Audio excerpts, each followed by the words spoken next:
Since the successful debut of Stranger Things on Netflix in 2016, it's been pretty clear that the show's creators, the Duffer Brothers, didn't have any concrete plans for it beyond its very solid first season, which is something that even they themselves have recently admitted to. Did you know in your head when you did season 1? No, because we thought... You say yes when right. someone It's asks. too late. I've said no. And that's exactly why the series has always felt so uneven ever since. But after a mediocre season 2 and a rather poor season 3, season 4 was something of a course correction that put the show back on track with the introduction of Vecna as the show's big villain. Or so it seemed, because unfortunately, season 5 volumes 1 and 2 have once again exposed all the issues that have been building up on Stranger Things after years of creative pivots and retcons. And often when a show runs into that kind of trouble, you'll see its writing start to rely more and more on plot contrivances, character relationships, personal dramas, and even identity politics. And unfortunately, I think it's fair to say that we've seen a lot of that in Stranger Things 5 volumes 1 and 2. Still, in spite of what people think of me, I don't just wish for shows to be bad, especially one that I've been invested in for years, and for all of its flaws, before watching the series finale of Stranger Things, also known as Season 5 Volume 3, I had genuinely hoped that the Duffer Brothers would use its 2-hour runtime to wrap up the story, the season, and the series in a satisfying way that would hopefully make me forget about everything I didn't enjoy about Volumes 1 and 2. Sadly though, I can't say that the Duffer Brothers really stuck the landing here. Now, in this video, I'm going to be doing a pretty deep dive into the series finale plot, while also going over my many issues with it, followed by my official score. But before we begin, if it's not too much trouble, please take a second to like and subscribe, as it would really help an independent reviewer like myself.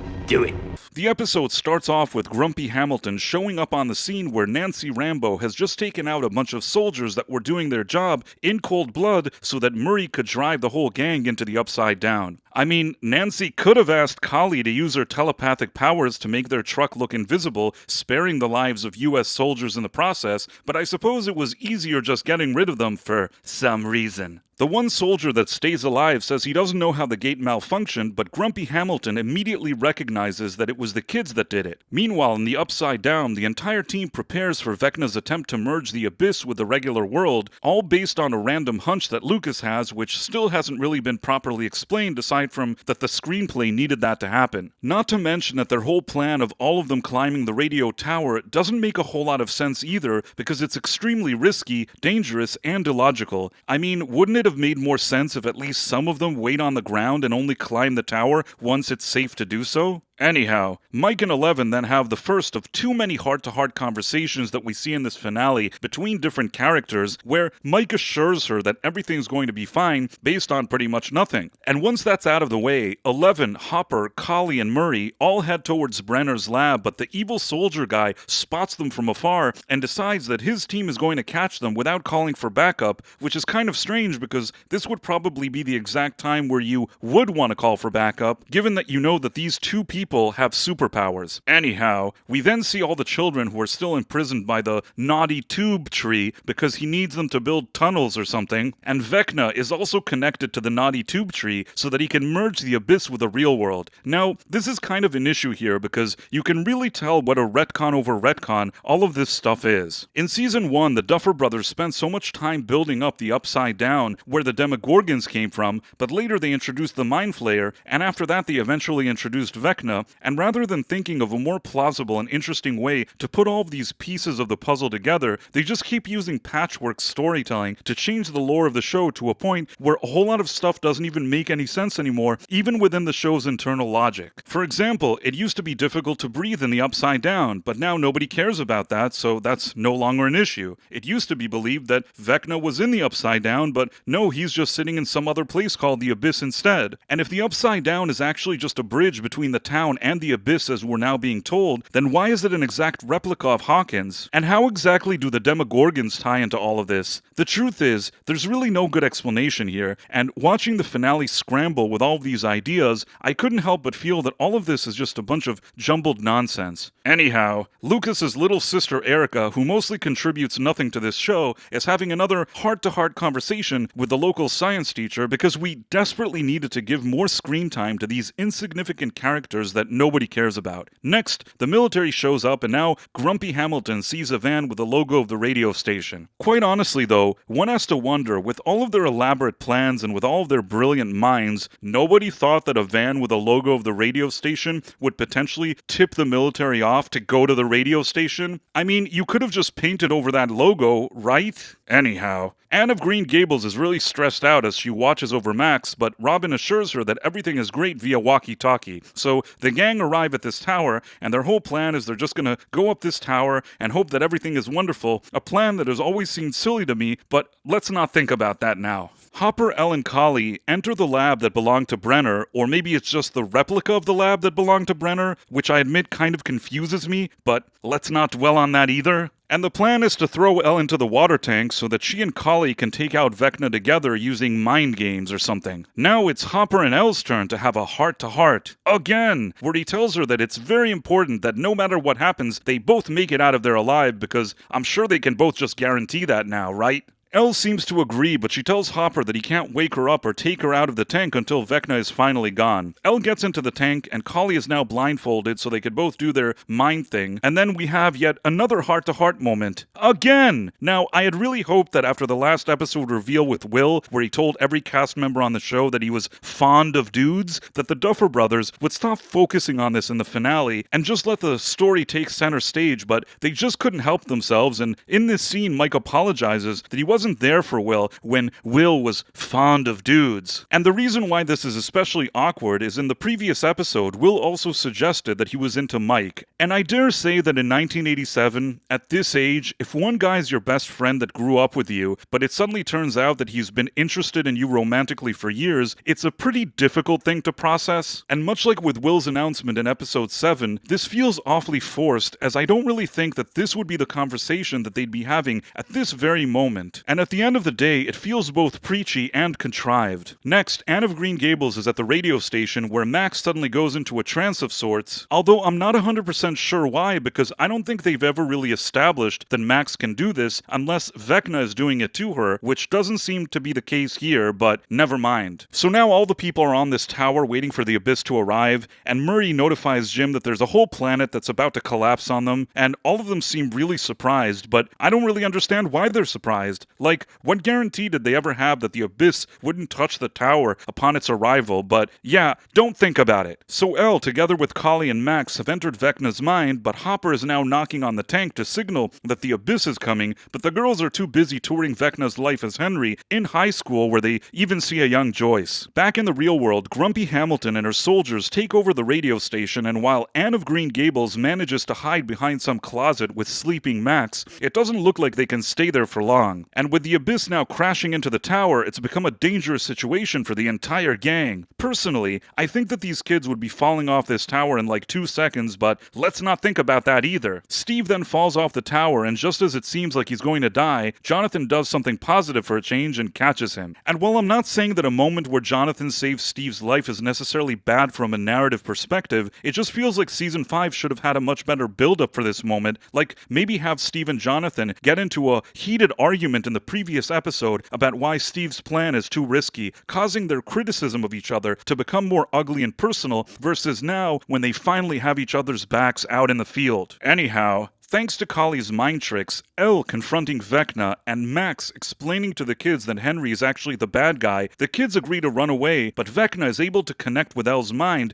and learn the entire plan that she set up with Collie against him. And even though Collie tries to stab him, he himself ends up vanishing. And with all the other characters finally climbing into the Abyss, it's Jonathan and Steve's turn to have a heart-to-heart. And this time, we get to hear them talking about their feelings for Nancy. Again! And interestingly, they both reach the conclusion that Nancy is just too darn good for either of them because she's so independent, stunning, and brave. And the annoying part of all of this is that having Steve and Jonathan finally becoming good friends could have been a good idea if the writers had dropped this whole stupid love triangle much sooner, as this plot device has really wore out its welcome a few seasons ago. Anyways, the gang arrives at the Naughty Tube Tree, and Will tells them that he's seen a vision of all the children physically trapped there. Meanwhile, within their trance state of mind, Max, Elle, and Kali try to get the kids to run into the cave where Vecna can't enter. Meanwhile, though, Vecna is able to mess with Hopper's mind, first revealing that Elle and Kali wanted to end their lives on this mission, and then tricking him into thinking that he shot Elle, which causes Hopper to wake both Elle and Kali up, and Max indirectly as well, leaving all the kids alone with Vecna chasing them. Thankfully, though, Holly has now become a true leader, as she takes charge of the kids and acts more like a hero than Mike has for this entire season. Grumpy Hamilton then finally finds Anne of Green Gables and Max hiding in the closet, and then discovers the kids' entire plan of stopping Vecna from merging the Abyss and the real world. What's odd to me, though, is that Grumpy Hamilton isn't even concerned about the possibility of the world ending, just that she wants to catch Elle, again, which doesn't even make sense anymore. And casting-wise, it's such a waste because having an actress like Linda Hamilton start off her portrayal as a military hardliner, only then to become more compassionate when she realizes how many lives are at stake here, would have been far more compelling to watch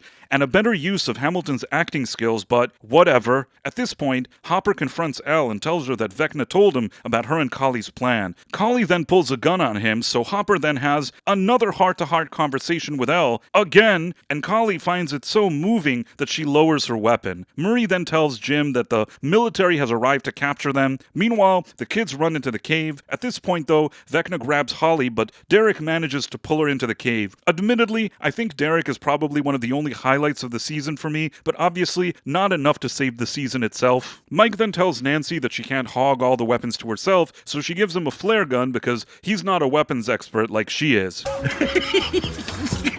At this point, Will conveniently has visions again. He sees Vecna enter the cave where he remembers how a scientist shot him and how he merged with the Abyss or something by touching a rock from his briefcase. Now, in my previous review, I had mentioned that I thought this would present Vecna as more of a victim that could possibly still be redeemed, and this is exactly what ended up happening, even though Will tries to telepathically tell Vecna that he doesn't have to be evil anymore, but Vecna tells Will that he loves being evil and that he and the Mind Flayer have merged into one being or something. Now, this is all rather strange because I was always under the impression that Elle was the one that pushed Henry into the Upside Down where he became Vecna, so making him one with the Mind Flayer really feels more like retcon storytelling than anything the Duffer Brothers ever properly planned, and once again it highlights one of this season's biggest weaknesses. Again. Will then tells everybody to leave as he uses his powers to try and stop Vecna. And that's another thing. It's like sometimes Will has powers now, and sometimes he doesn't, depending on what the screenplay needs him to do, which is kind of lame. The military arrive with a helicopter that has the kryptonite weapon that neutralizes both Elle and Kali. And now we have something of a controversial moment where Hopper is quick to get Elle out of harm's way but leaves Kali behind without really giving it a second thought. And I call bullshit on this. With all of his flaws, I don't think Hopper would have done that, and if nothing else, he could have made an effort to at least drag Kali to safety too, but he only does so after Elle asks him. Hopper goes back to rescue Kali, but he isn't able to take out all of the soldiers, so they capture him. Meanwhile, Murray comes up with a plan to bomb the helicopter with the kryptonite, which would give Elle and Kali their powers back, but it's too late for Kali, as she's already been shot by the evil soldier dude, and it appears that she's,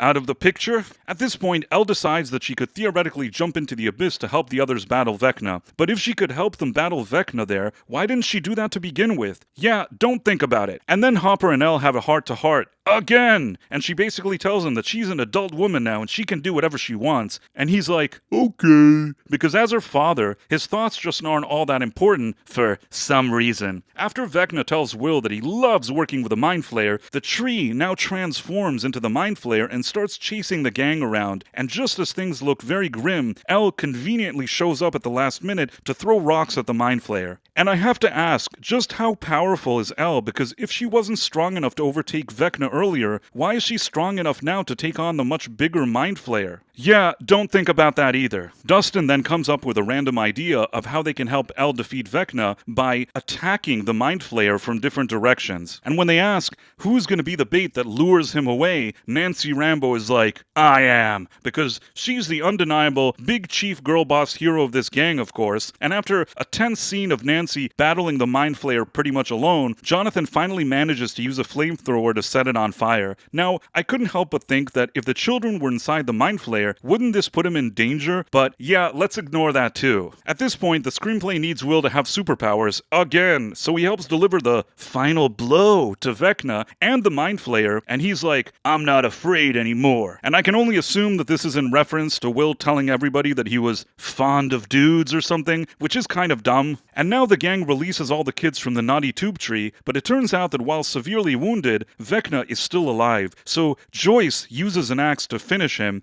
and all the different characters start remembering all the bad things that have ever happened to them during this series. And while there is value to this scene, there's also one big glaring issue that I had with it. Until now, throughout season 5, we've seen so little of Winona Ryder's character that at times I almost forgot she was still on this show. There were complete episodes where she barely had any dialogue, and when she did speak, it wasn't really crucial to the plot. And what the Duffer Brothers could have done was a proper character arc leading up to this moment so that it had much more impact. For example, having Joyce visibly grow angrier and more agitated throughout the season, actively seeking revenge after everything Vecna has done, especially after finally meeting him face to face, would have made this scene much more satisfying, and it really wouldn't have required too much work to set it up. But I suppose the Duffer Brothers had too many other things on their minds for some reason. Murray then puts on a Prince record, and the whole gang happily celebrates their victory, but the second they leave the Upside Down and get back to the real world, Grumpy Hamilton and the military are all waiting for them. I mean, couldn't they have anticipated this? Why wouldn't the military be waiting there for them? Anyhow, the military mainly wants Elle, but as they grab everybody, it turns out that Elle is gone, and she's still in the Upside Down, which is about to be blown up and destroyed. She then uses her Jedi powers to tell Mike that she loves him, and that he should say goodbye to everybody for her, and then she seemingly dies. Next, we have an 18-month time jump, and Robin is at the radio station dumping information on us again. Apparently, the military has left Hawkins for good, and the town finally seems to be thriving. But I have to wonder, how were there no consequences for a group of renegades that just killed a bunch of US soldiers, sometimes in cold blood, and everybody could just go on with their lives as if nothing ever happened? But whatever. It's now 1989, and Mike, Dustin, Lucas, Will, and Max have their graduation ceremony. Hopper is the chief of police again, and he poses for pictures with Joyce and Will, but it turns out that nobody can find Mike. But Hopper conveniently knows exactly what bench Mike is sitting on, and then Mike and Hopper have yet another heart-to-heart, where Hopper tells Mike that he should still appear at his graduation ceremony and stop moping around. Hopper then explains to Mike that even though he's effectively lost 2 daughters during his lifetime, sometimes it's better to forget about all that stuff and just be happy. But I have to call bullshit on that too, as I really find it difficult to believe that Hopper would be so chipper and happy after everything he went through. At the ceremony, we also see that both Wheelers have survived their encounter with Vecna, although I'm not sure how, and while we do see Derek, it's still rather unclear whatever happened to his family, who may or may not still be unconscious in a barn somewhere. Anyhow, Mike decides to show up to the graduation after all. The principal invites Dustin to give his speech as valedictorian, and while Dustin starts off saying some inspiring things, he then takes off his graduation robe to reveal a Hellfire t-shirt as he gives the middle finger to the school and to the entire system. And honestly, I didn't really have an issue with this scene, but it can't really save the episode or anything. Then we see Jonathan, Steve, Nancy, and Robin hanging out on a roof, and it turns out that Nancy has dropped out of school to become a professional journalist, although it would make more sense that she would first get a degree and only then start working at a big publication, especially during that time period where you didn't really have independent journalism like today. And to make matters worse, they really make Nancy look bad here. Again, dressed less like a woman and more like a dude for some reason. Some people have even speculated that the Duffers were implying that Nancy is now fond of ladies, which could possibly be supported by a question Robin asks her about finding babes on campus, but I suppose it's kind of ambivalent about it. In any case, they all make a pact that they'll meet with each other every month until the end of time, which I'm sure is totally going to happen, and Jonathan then reveals that he's working on an anti-capitalism movie because every Hollywood production always seems obsessed with stuff like that for some reason. And the oddest part of it all is that it doesn't get much more capitalist than a company like Netflix. I mean, if Netflix is against capitalism, then why don't they give away their services for free, right? Anyhow, Hopper tells Joyce that there's nothing keeping them at Hawkins anymore, and that he has a higher paying job opportunity in Montauk, New York, which is a bit of an Easter egg because initially this show was supposed to take place in Montauk and was even initially named Montauk before it was renamed to Stranger Things. Hopper then gets down on one knee and proposes to Joyce in a scene that once again is fine in isolation, but just seems kind of odd after Hopper lost his second daughter just 18 months ago, and he keeps just brushing that off as if nothing happened. The final scene of the episode, season, and series is with Mike and his friends playing D&D in his basement, much like we saw in the first episode of the series. At first, Mike uses this opportunity to give viewers a glimpse into everybody's future, where Dustin is smart in school but still goes on adventures with Steve, Max and Lucas are in love, Mike himself is busy writing, and Will is fond of dudes. Again! But more importantly, Mike uses the mage character as an allegory for Eleven, suggesting that she never really died because her and Callie fooled everybody with an illusion, and that the kryptonite didn't seem to affect her that day because she had already been in hiding. So everybody seeing Elle being wiped out may have been all an illusion. We then even see a shot of Elle arriving at some mystical location, which leaves her fate open-ended. Then Mike and company all go upstairs, and Holly and her friends are now the ones playing D&D in the basement when the series ends. And while I suppose that some can look at this ending as something of a cop-out, especially when it comes to 11, that's not really my main issue with Season 5 or with this finale, because in my opinion, the bigger problem here is the writing we got from the Duffer Brothers, which at times felt very lazy and cheap, and it's not like they didn't have the time or resources to get this right, so unfortunately, instead of going out in a bang, we ended up getting something of a messy whimper, and I think that in years to come, people will become even more critical of this finale, but if it's any consolation to the Duffer Brothers, at least it wasn't as bad as Game of Thrones last season and final episode, which still holds the title as the biggest finale disappointment of all time. Best season ever! Season 5 will still probably go down as one of the weakest, if not the weakest seasons of the entire series, and given how many years people have been invested in it, it's really a shame. And if I had to give the finale a score where anything below a 60 is considered a failing grade, I suppose I would give this episode a 55, which means that while there are some scenes I liked in it, it is ultimately a fail. But if you enjoy getting reviews from an independent reviewer like myself, please make sure to like and subscribe, as it would really mean a lot to me. Thanks for watching, my friends. Thank you, and good day. I am such an awesome guy. I make so many videos.